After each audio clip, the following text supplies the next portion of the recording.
আজকে নিয়ে এসেছি মোস্ট ট্রেন্ডিং ডেজার্ট রেসিপি উচ্ছে বাবুর সন্দেশ। এটা কম সময়ে কম উপকরণ দিয়ে বানিয়ে ফেলতে পারেন। আসুন দেখে নেওয়া যাক আমার আজকের এই রেসিপিটি। উচ্ছে বাবুর সন্দেশ তৈরি করার জন্য সবার প্রথমে আমি নিয়ে নিয়েছি 1 লিটার দুধ। দুধটা ফুটছে দেখুন। এবারে এটাকে আমি ছানা কাটিয়ে নেব। ছানা কাটবার জন্য দিয়ে দিচ্ছি ভিনিগার আর জলের মিক্সচার। এখানে আমি 2 টেবিলস্পুন ভিনিগার আর 2 টেবিলস্পুন জল মিক্স করে রেখেছিলাম।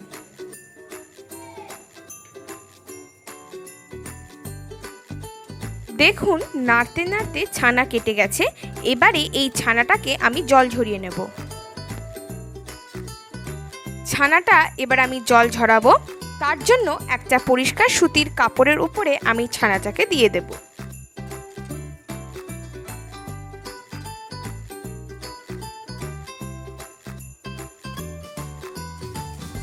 এই ছানার উপরে আমি নর্মাল জল দিয়ে ধুয়ে নিচ্ছি যাতে ভিনিগারের গন্ধটা চলে যায়।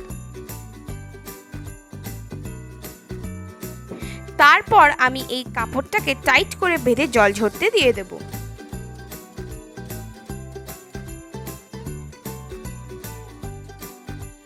ছানার জল ঝরিয়ে নেওয়ার পর এবারে আমি এর মধ্যে হাফ চামচ ময়দা দিয়ে ভালো করে ঠেসে নেব।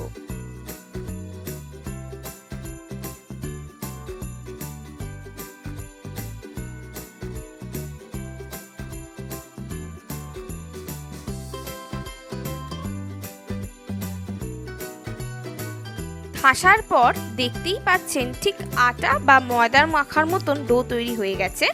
এইবারে চলুন নেক্সট স্টেপের দিকে এগোনো যাক। গ্যাসে কড়াই বসিয়ে দিয়ে দিচ্ছি 1 চামচ ঘি।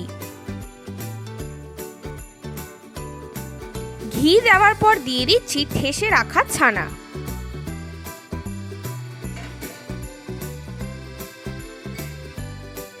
একটু নেড়ে নেব।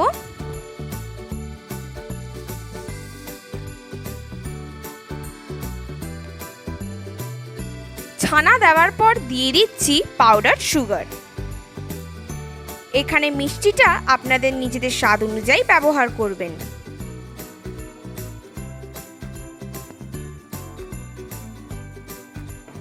এবারে ছানা আর চিনিটাকে ভালো করে মিশিয়ে নেব। মিশিয়ে নেওয়ার পর আমি হাফ ছানা তুলে রাখবো।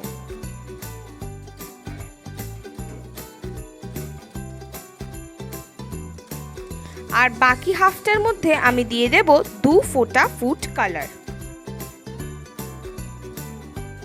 এখানে আপনারা ফুড কালারের বদলে অর্গানিক কালার অর্থাৎ পালং শাকের রসও ব্যবহার করতে পারেন।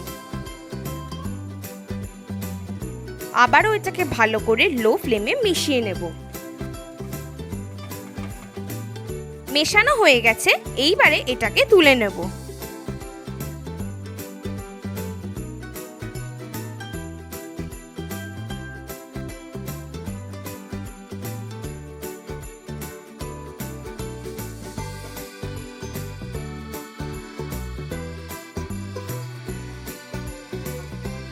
তারপর আবার আমি এই অর্ধেক ছানাটাকে দিয়ে দেব আর দিয়ে দেব 1 ফোঁটা ফুড কালার।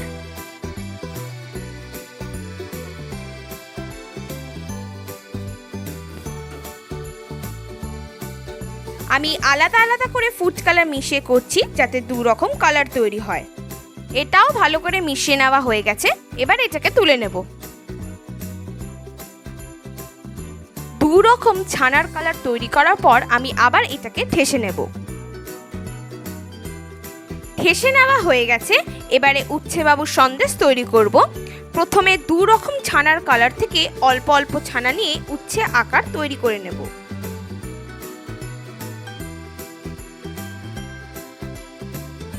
উচ্ছের আকার করার পর এবারে ঠিক যেমন ভিডিওতে দেখানো হচ্ছে ওরকম করে শেপ করবেন।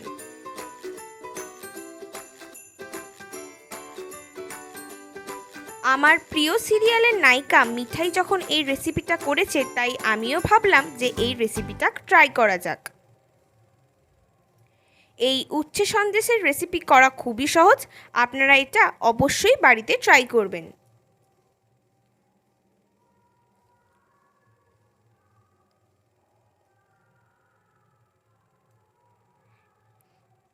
এরকম করে একটু অল্প অল্প উঠিয়ে নেব।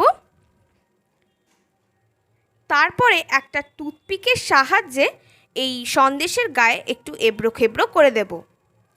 ঠিক যেমন করে উচ্ছেতে করা থাকে ঠিক সেরমভাবে করে নেব।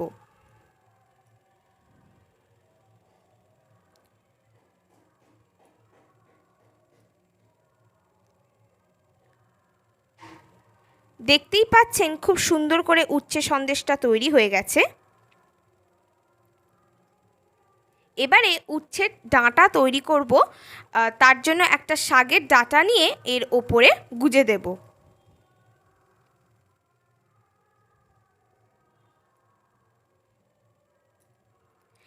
আমাদের উচ্ছে সন্দেশ একদম রেডি। এবারে এরকমভাবে সমস্ত সন্দেশগুলোকে তৈরি করে নেব। তৈরি হয়ে গেছে আমাদের ডেজার্ট রেসিপি উচ্ছে বাবুর সন্দেশ। এইটা আপনারা অবশ্যই বাড়িতে ট্রাই করবেন এবং আমাকে কমেন্ট বক্সে কমেন্ট করে জানাবেন কেমন লাগলো। ধন্যবাদ।